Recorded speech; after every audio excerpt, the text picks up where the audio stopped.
Hey guys, welcome to my channel. So today is going to be a bit of a different video. I'm going to be teaching an absolute ripper and a classic riff here, which is Sweet Child of Mine, which most of you guys will know by the Guns N' Roses, kind of small up and coming band with a reasonably well-known guitarist Slash. So I'm excited to actually show you guys this because it's a really cool little lead lick for beginners, for intermediate guitarists. It's really going to teach you a lot, on the left hand, on the right hand, and get us sort of moving around the fretboard a little bit, which is cool. All right, guys, so let's get started. So the riff sounds like this, which most of you guys will have heard before. I'm going to be playing in standard tuning today on the guitar, just to make this lesson really easy so that you guys don't have to down tune.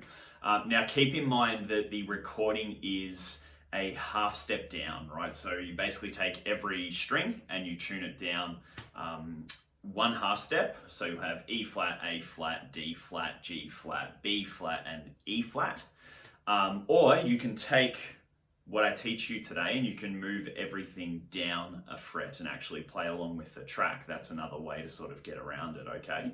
But for the purpose of this lesson and to make it nice and simple, I'm just going to keep things in standard tuning today, okay? So let's get into it. So the main riff goes like this.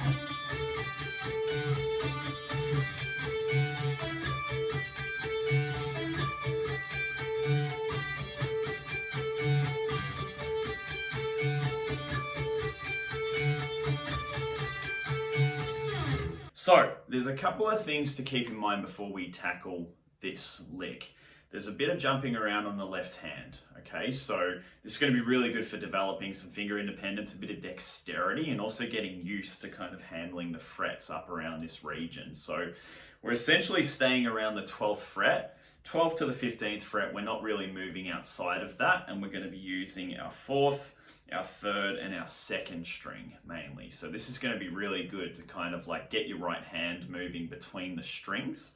And kind of teach it where everything is, right? And actually like alternate pick really well. So that's an important one for this. So this song is in the key of D major and it moves around 3 main chords. There's a D, right? Then there's a C add 9. Okay, so a C add 9 is basically a C major chord like this, but you're going to add the D, which is the 3rd fret on the 2nd string, which is why it's called an add 9. The D is a 9, okay? So we get this, as opposed to the standard C. Hear the difference? Okay? Then we go to a G, and then back to a D. So if you guys actually want to play the chords and the rhythm part, you basically just cycle between those 3 chords. So D major, C add 9, and then G. And then back to D, okay? The chorus is a little bit different. The chorus starts on an A, and it mainly uses some power chords here, or some 5 chords, which I've explained in some of my other videos. But basically the shape, if you want to play the A, just going to play an open 5th string, then you're going to play 2nd fret on the 2nd string, then you're going to play 2nd fret on the 3rd string, and just play those 3 strings together. You get this nice chunky. Then we move everything up to a C5 chord. So to play this chord, our C5, your first finger goes on the 3rd fret of the 5th string, then your 3rd finger goes on the 5th fret of the 4th string, and your pinky goes underneath it, 5th fret on the 3rd string. You play all those together, so you get this. Then you go back to a D. You can play the D5, which is the C5, but everything moved up 2 frets, or you can go back to the open D.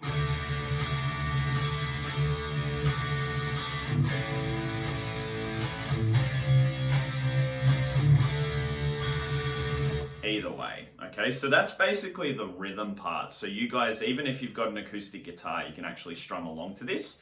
Now, if you want to play to the song, you'll need to tune everything down a half step, okay? So just keep that in mind with the chords. So let's jump into looking at the lead part now, okay? So where we're going to start is with our first finger on the 12th fret of the 4th string. This is a D, okay? And this is our root note for this key because we're in D major, okay? So you're going to play,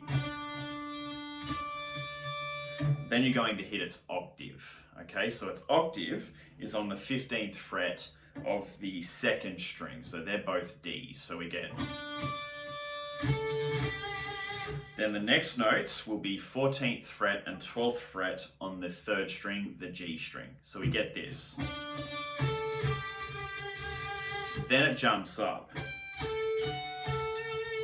to the first string, okay? So we then tackle the 15th fret on the first string. Then we hit the 14th fret on the third string. Then the 14th fret on the first string again. So you get this kind of string skipping type effect, which is why this is a really good exercise for your right hand, because we're actually jumping around over some strings, okay? It's going to teach your right hand to move a little bit better if you're generally pretty stiff with it, okay? So we get this. Then you repeat it. Okay, so now you should have basically that first little part of that lead lick down. It's pretty cool, right? The pattern doesn't really change too much from here. All that we do is change the bass note. So the next cycle, we're going to hit the 14th fret on the 4th string. So this will give us an E, and we play the exact same other notes. So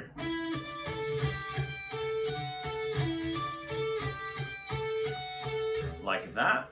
Then we jump to the 12th fret on the G string, and the G becomes our bass note, and we get this.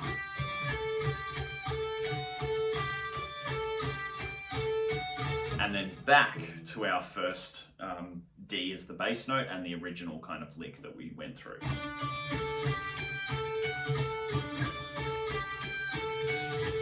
Okay, and that's actually it, guys. So what you've got to be very mindful of with this riff is just your right hand. Make sure it's really nice and loose, it's clearing the strings properly, it's string skipping correctly, because there's a couple of little tricky parts in here.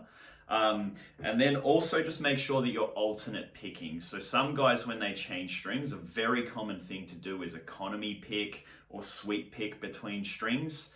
And it's not always the best thing when you're learning the guitar and when you're learning to alternate pick, because later on when you want to play some shred and some fast stuff, it's actually going to cause you to misfire and mishit your strings.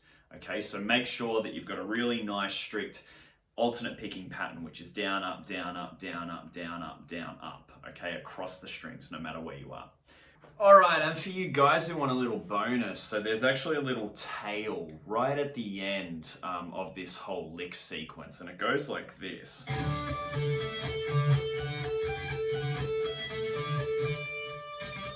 Like that. It's actually kind of a little bit tricky in terms of the left hand and where all the finger placements go, so I'm going to slow it down for you. So basically on the last bar, this comes in. You'll need to listen to the track and obviously play along with it, but the tail is, so we start on the 14th fret of the G string, and then we hit the 15th fret of the B string. So your fingering will be 3rd and 4th fingers for these two. So then we go 14, 15, 14 on the G and the B string respectively. And then we jump up to the first string with our first finger and we hit the 12th fret. So we get this kind of, and then back to the 14th fret. So you'll see a pattern here. Basically, we're coming back and doing what we call it is pedaling on this 14th fret here on the G string. So we get, and then the next note is 14th fret on the top string.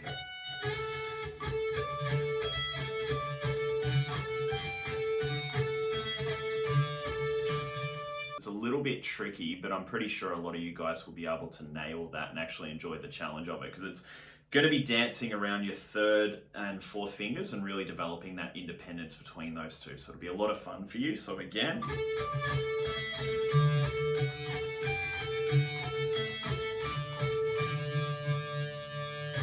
just like that. Cool, so that's it, guys. I hope you enjoyed that quick little lesson.